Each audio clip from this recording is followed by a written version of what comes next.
장마가 이틀 정도 소강 상태를 보이고 있습니다. 하지만 내일부터 중부지방에 또다시 강한 장맛비가 예보돼 있습니다. 추가 산사태 우려가 커지고 있습니다. 그런가 하면 정치권과 보수 유튜버를 중심으로 산지 태양광 시설이 산사태를 유발했다는 논란이 이어지고 있습니다. 어떤 근거가 있는지 전문가와 함께 사실관계를 따져보겠습니다. 서정일 공주대 산림자원학과 교수 연결돼 있습니다. 교수님 안녕하십니까? 네, 안녕하십니까? 네, 최근 집중호우로 한때 제주를 제외한 전국에 산사태 심각경보가 내려지기도 했습니다. 심각경보하면 극히 드문 걸로 알고 있는데 어느 정도일 때 심각경보가 내려지는 건가요?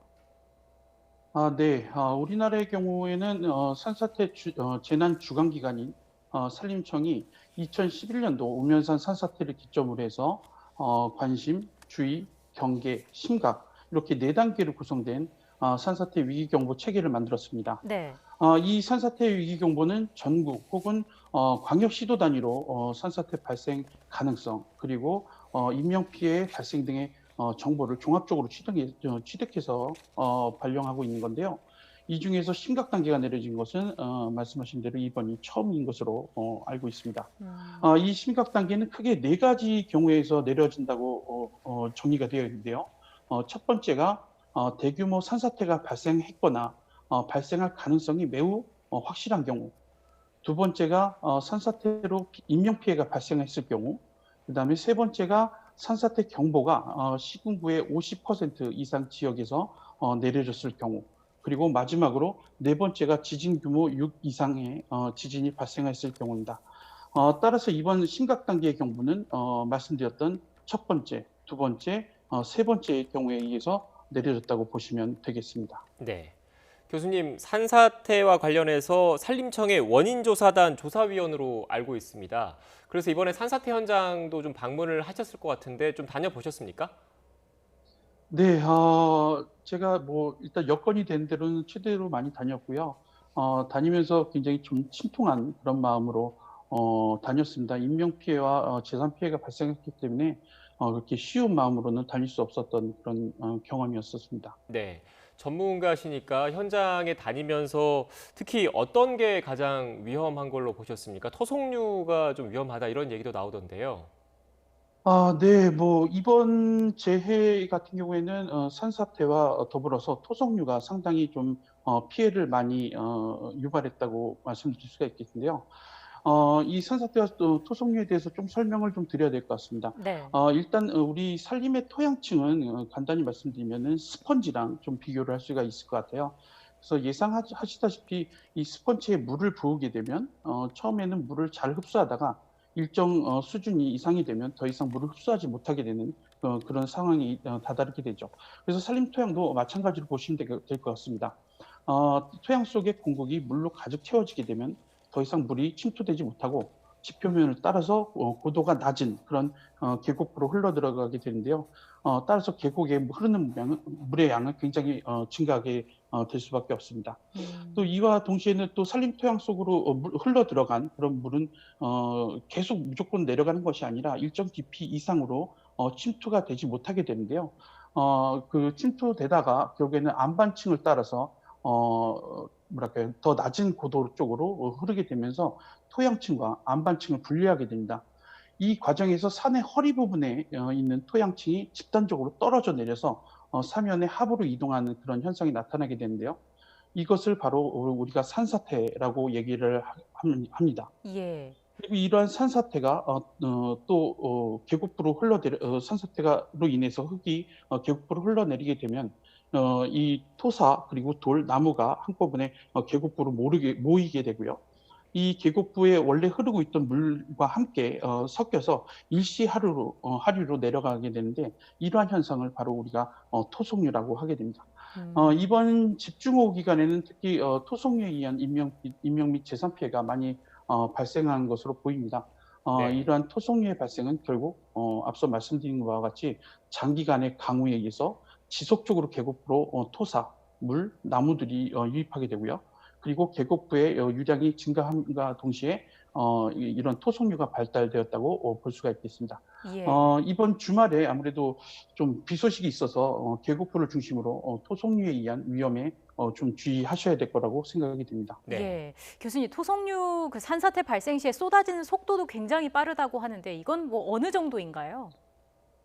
네, 일단 이 토속류의 이동 속도는 대개 이제 저희 학계에서 일반적으로 통용되고 있는 속도는 약 20에서 40km 정도로 얘기를 하고 있습니다. 네. 초속으로 얘기하면 뭐 5초, 5m per second, 그러니까 초당 5m에서 약 10m 정도로 얘기를 하는데요.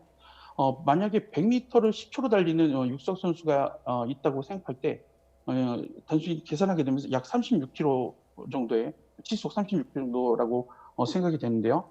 계곡배에서 토속류가 발생하고 그것을 인지하고 회피한다는 것은 굉장히 어려운 그런 불가능하다고 생각을 합니다.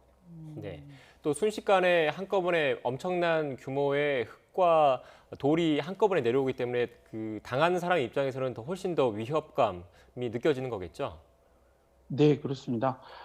아까 전에 뭐 20에서 40km 정도라고 말씀드렸는데요. 실제로 2011년에 발생했던 우면 산사 사태에 관련된 보고서를 보면은 이 산사태로 인해서 발생했던 토속류의 속도가 초당 28m, 시속으로 환산해 보니까요, 약 한 100km 정도의 속도로 나와 있습니다.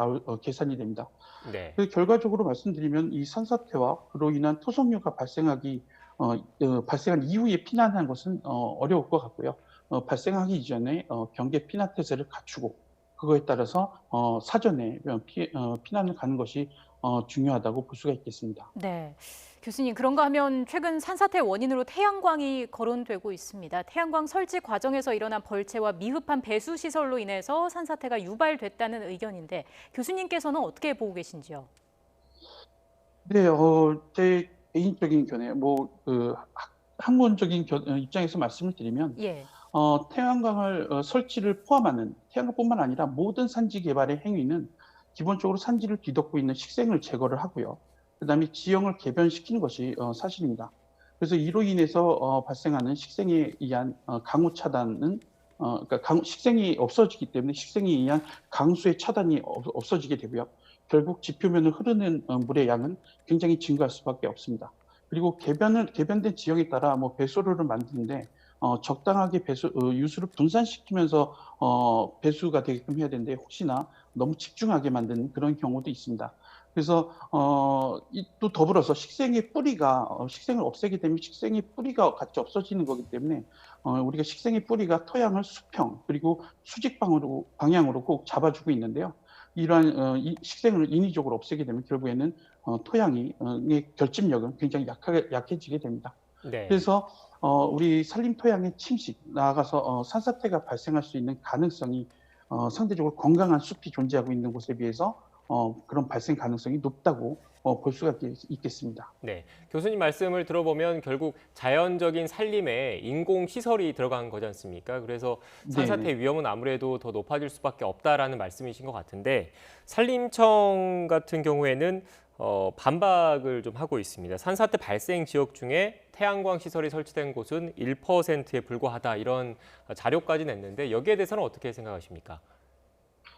네, 이거는 팩트니까요. 사실에 근거하는 내용으로 말씀을 드리면 결국 이번 집중호우 기간에는 전국에 한 12,700개소였나요? 그 정도의 태양광 발전 시설 중에서 12곳.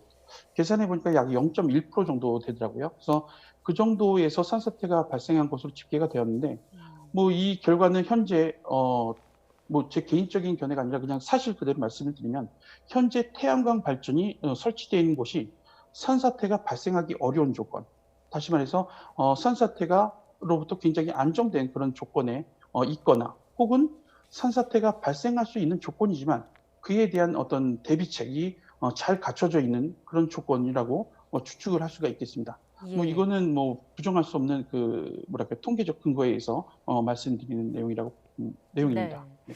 자, 그리고 지난 2018년에 산지 태양광 설치 경사도 기준이 25도에서 15도로 강화됐다고 하는데 이 정도의 경사는 산사태에 안전하다고 봐야 할까요? 아니면 좀 더 강화할 필요성이 있다고 보시는지요?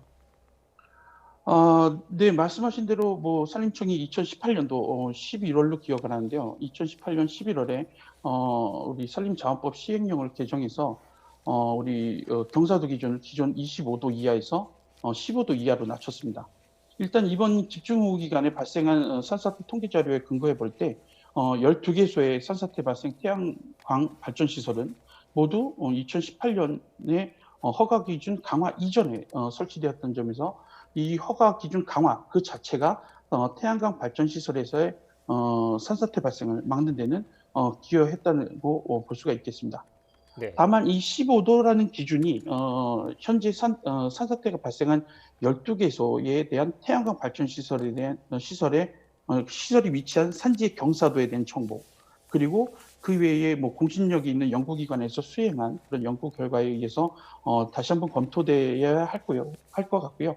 만약에 뭐 15도보다는 조금 더 안전한 그런 그 경사로 낮춰야 된다라고 필요성이 제기가 되었을 때는 그런 기준을 노출해야 할 것으로 생각합니다. 네. 개인적으로는 조금 경사도보다는 경사도와 더불어서 지금 지형, 지질, 식생 이런 인자들도 같이 활용하는 게 어떨까라고 생각을 하는데요. 이러한 그 지형, 지질, 식생 인자들은 사실 지금 현재 산사태 발생 예측 인자로 국가에서 국립산림과학원에서 활용하고 있는 인자들이기 때문에 이러한 인자들을 그대로 우리 산지 개발 분야에도 가지고 와서 척도로 사용하는 것이 바람직하지 않을까 이렇게 생각을 합니다. 네, 알겠습니다.